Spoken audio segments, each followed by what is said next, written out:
Hey guys, how's it going? How to do the Cash App method.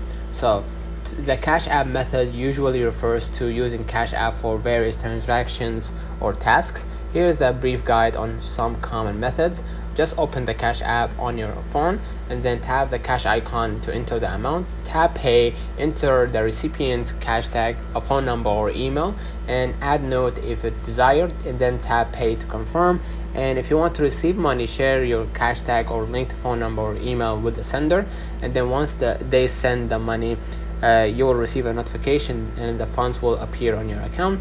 And you can request money by tapping request on the home screen, enter the amount that you want to request, enter the recipient's cash tag, phone number or email, add note if needed, and then tap request. Alright, so let me know in the comments if this video helped you. Don't forget to like and subscribe, and thank you for watching.